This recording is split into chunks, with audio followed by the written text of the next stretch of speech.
years of excellence. Sun International Institute of Tourism and Management.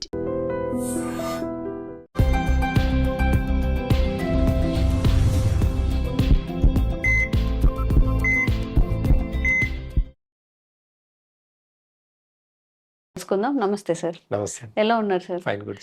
So sugar, BP after corona తర్వాత అందరికీ, అంటే corona వచ్చిన చాలా మందికి మెడికేషన్ కానీ స్టెరాయిడ్స్ యూస్ చేయడం వల్ల కానీ షుగర్ వచ్చిందని చాలా మంది చెప్తున్నారు. సో ఏం చేయాలి అసలు? ఈ షుగర్ ఎవ్రీ ఫ్యామిలీలో ఒక 4 మెంబర్స్ ఉంటే ఒక్క పర్సన్కి ఖచ్చితంగా ఉంటుంది షుగర్. అది ఏమైనా శాపమా? ఎందుకు వస్తుంది? వంశపారంపర్యంగా వస్తుందా? ఏంటి అసలు ఇది? ఎందుకు ఇంత ఎఫెక్ట్ చూపిస్తుంది లైఫ్స్ మీద? అసలు షుగర్ డిసీజేనండి. ఫస్ట్ షుగర్ డిసీజేనా?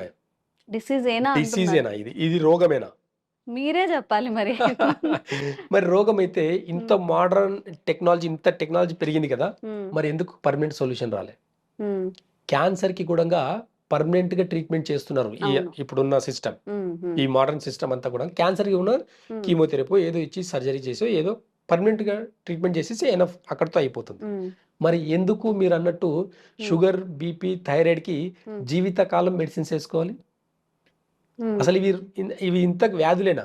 నాకు ఈ డౌట్ ఉంది సార్. ఇప్పుడు మనకి జ్వరం వచ్చింది అనుకోండి, హెడేక్ వచ్చింది అనుకోండి, టాబ్లెట్ వేస్తే తగ్గిపోతుంది. అదొక టాబ్లెట్ తగ్గించడానికి. షుగర్ కి కానీ వీటికి వేస్తూనే ఉంటారు లైఫ్ లాంగ్ మొత్తం. ఇవి లైఫ్ స్టైల్ డిసీజ్. అంటే జస్ట్ ఒక డైజెషన్ కి సంబంధించిన డిసీజ్. షుగర్ అనేది ఒక జీర్ణశక్తికి సంబంధించిన డిసీజ్. కాబట్టి చాలా మంది ఇప్పుడున్న లైఫ్ స్టైల్లో ఏ ఫుడ్ కూడా అన్ని జంక్ ఫుడ్, అన్ని కెమికల్ ఫుడ్ ఉండడం వల్ల ఏమవుతుంది అంటే డైజెషన్ సిస్టమ్ అనేది ఫస్ట్ పాడవుతుంది. కాబట్టి షుగర్ అనేది ఎప్పటికీ బ్యాలెన్స్ అవ్వదు. అంటే అంతే పోదు అంటే మన డైజెషన్ ఏం తింటే ఈజీగా డైజెషన్ అవుతుంది, ఏ టైంలో తినాలి, ఏం తినాలి, ఎప్పుడు తినాలి, దాని మీద షుగర్ అనేది అంతే డిపెండ్ అయి ఉంటది.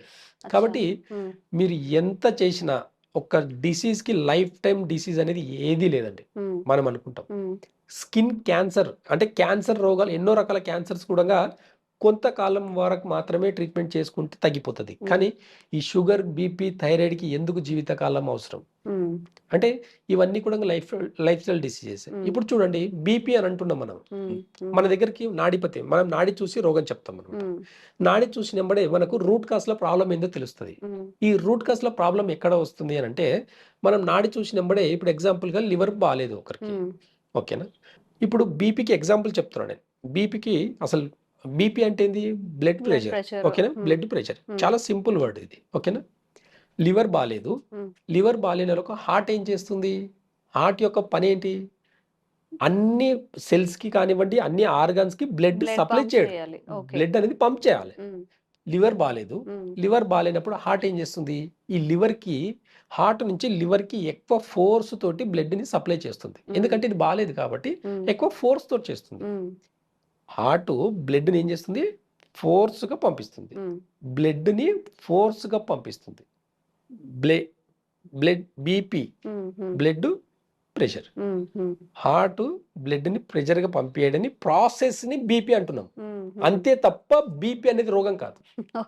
అంటే సింపుల్ గా ఇక్కడ హార్ట్ ప్రెషర్ తగ్గించుకోవాలంటే ఏం చేయాలి? లివర్ ని మంచిగా పెట్టుకోవాలి. లివర్ ని మంచిగా పెట్టుకోవాలంటే ఏం చేయాలి? పులుపు కొంచెం తగ్గించండి, పులుపు తగ్గించండి, టైం కి తినండి, టైం కి నిద్రపోండి. లివర్ యొక్క పని అదే. టైం కి డైజెషన్ చేసేసి విటమిన్స్, ప్రోటీన్స్ అన్ని కూడా బాడీకి అందించడము, ప్లస్ మంచిగా పడుకోవడం, బాడీకి రెస్ట్ ఇవ్వడం లివర్ పని. ఈ షుగర్ కంట్రోల్లో ఉంటుందా సార్? అంటే చెప్పుకోకూడదు కానీ చెప్తాను. అంటే నా ఎగ్జాంపుల్ నేనే చెప్పుకుంటాను. నాకు 18 years అయింది షుగర్ వచ్చి.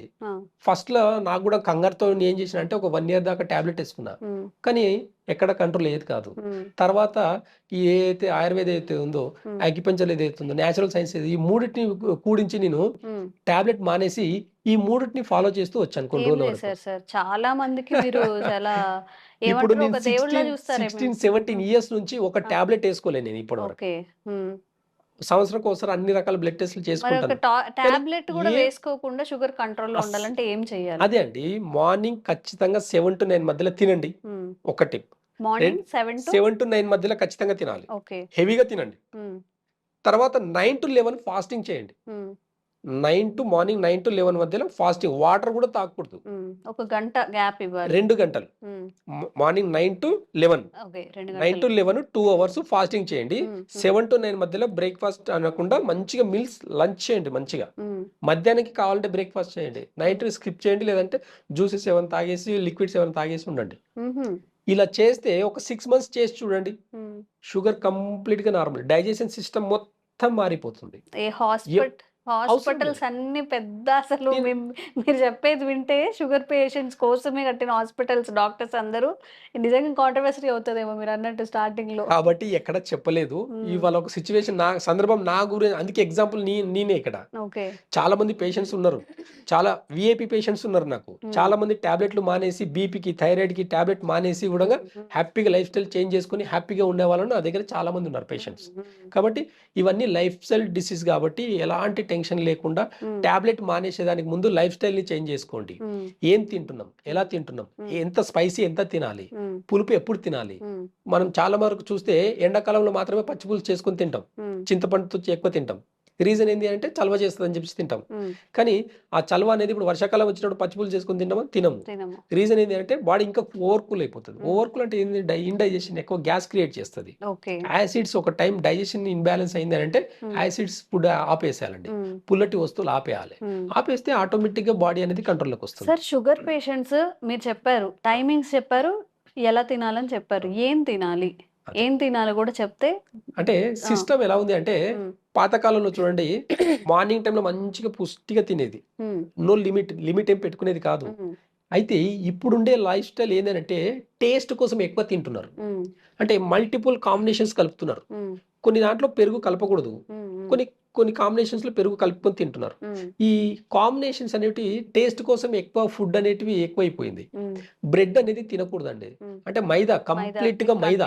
షుగర్ పేషెంట్లు 4 ఆల్టర్నేట్ చేసుకున్నారంటే షుగర్ కంప్లీట్ గా నార్మల్ అవుతుంది. ఒకటి రీఫైండ్ ఆయిల్ మార్చుకోవాలి, ఆయిల్ గానుగ నూనె తెచ్చుకోవాలి, వైట్ సాల్ట్ మానేసి పింక్ సాల్ట్ వాడండి. కల్లుప్పు ఓకే, కాకపోతే లేదంటే పింక్ సాల్ట్. కల్లుప్పు అయినా ఇప్పుడు దొరకట్లేదు, కల్లుప్పు కూడా ప్యూర్ గా దొరకట్లేదు, అది కూడా కెమికల్ కాబట్టి. అది ఇప్పుడు చూడండి. ఇంకోటి వచ్చేసి వైట్ షుగర్ మానేయండి, బెల్లంతో కావాల్సింది ఏదైనా తినండి. ఆ వైట్ షుగర్ మానేయండి. వైట్ షుగర్ లో కెమికల్స్ చూస్తే ఒక్కసారి మీరు కాంబినేషన్ చూస్తే మళ్ళీ ముట్టరండి మీరు. కాబట్టి ఏంటంటే ఏ దాంట్లో కలుపుతున్నారు, ఏం కలుపుతున్నారు కూడా అవగాహన లేకుండా తింటున్నారు. ఇంకోటి మైదా. ఈ మైదాని ఆల్టర్నేట్ చేసుకోండి. మైదాకు బదులు హోల్ వీట్ చేసుకున్నది. అసలు మైదా ఒకప్పుడు మనం దేనికి వాడేది స్కూల్లో, పోస్టర్లు అంటించేదానికి మైదా వాడేది. ఇప్పుడు మనం పోస్టర్లు అంటిస్తున్నామా లోపల ఏమన్నా? ఏమి అసలు పేగులు ఏమవుతుంది లోపల, ఇంటర్నల్ గా అసలు ఏమవుతుంది? ఆ మైదా యొక్క ఫుడ్. జ్వరం వచ్చినప్పుడు చూడండి, ఫీవర్ వచ్చినప్పుడు బ్రెడ్ పాలిసలు, ఆ రెండు కూడా ఫీవర్ లో తినకూడదు. ఫీవర్ లో బ్రెడ్ తినకూడదు, ప్లస్ పాలు తాగకూడదు. అది ఇంకా ఇండైజెషన్ క్రియేట్ చేసేసి రోగాన్ని, normal temperature, normal fever, typhoid దాకా, మలేరియా దాకా, ఇంకెక్కడో రెండు కూడా అసలు పాయిజన్. ఎవరో ఇంకో డాక్టర్ కూడా చెప్పారు, రెండు పాయిజన్, హెవీ మీల్ పాలు అనేది. సో ఆ టైంలో రెండు కూడా పాయిజన్. కాబట్టి ఈ రెండు కూడా అవాయిడ్ చేయాలి. ఓకే, కాబట్టి ఇవన్నీ అవాయిడ్ చేసేసుకుంటే షుగర్ ని హ్యాపీగా తగ్గించుకోవచ్చు. టైంకి తినండి, టైంకి నిద్రపోండి చాలు. హార్మోన్ ఇన్బ్యాలెన్స్ కూడా అంతే అండి, థైరాయిడ్ కూడా అంతే అండి. మార్నింగ్ 9 to 11 వరకు ఫాస్టింగ్ చేస్తే కూడా ఒక 6 months ఫాస్టింగ్ చేసి ట్రై చేయండి. దీంట్లో ఏం ఖర్చు అయ్యేది కాదు కదా. మార్నింగ్ మంచిగా తినండి, ఈ 2 hours ఫాస్టింగ్ చేయండి. మార్నింగ్ 9 to 11 వరకు ఫాస్టింగ్ చేస్తే థైరాయిడ్ తగ్గిపోతుంది. ప్రాక్టికల్ గా నా దగ్గర ఎంతో మంది పేషెంట్స్ ఉన్నారు. ఇంకా రూట్ కాస్ వాళ్ళ హార్మోన్ ఇన్బ్యాలెన్స్ అంటే ఎక్కడ చెప్తుంది? 9 to 11 అంటే మీరు ఇప్పుడు ప్యాంక్రియాస్ టైమింగ్ అనమాట. ఇది ఒక ప్యాంక్రియాస్ టైమింగ్ ఉంది. నేను చెప్పేవన్నీ కూడా నేచర్ కి సంబంధించిన ఒక టైమింగ్స్ అనమాట. ఈ టైమింగ్ ని కరెక్ట్ గా ఫాలో చేస్తే కూడా మనం హెల్దీగా ఉండొచ్చు. 7 to 9 తినొచ్చు, తినాలి, హెవీగా తినాలి. హెవీగా, ఎందుకంటే డే అంతా పని చేస్తుంటాం కాబట్టి ఈజీగా డైజెషన్ అవుతుంది. మనం ఏం చేస్తాము, డే అంతా కష్టపడి నైట్ హెవీగా తింటాం. అది ఇండైజెషన్ వల్ల నైట్ నిద్ర సరిగా పట్టదు, ప్లస్ మార్నింగ్ లేస్తే మోషన్ ఫ్రీగా రాదు. ఇవన్నీ కూడా ప్రాబ్లమ్స్ రూట్ కాస్ లో. కాబట్టి నైట్ వచ్చేసరికి తక్కువ తినండి. సో మీ ద్వారా ఇంకా అవేర్నెస్ కలిగించే వీడియోస్, జనాలకు కాస్త కనువిప్పు కలిగించే వీడియోస్ చేద్దాము వాళ్ళ హెల్త్ కోసం. Sir, thank you so much. Thank you. One life lesson what medicine has taught you. Whatever you can do without expecting.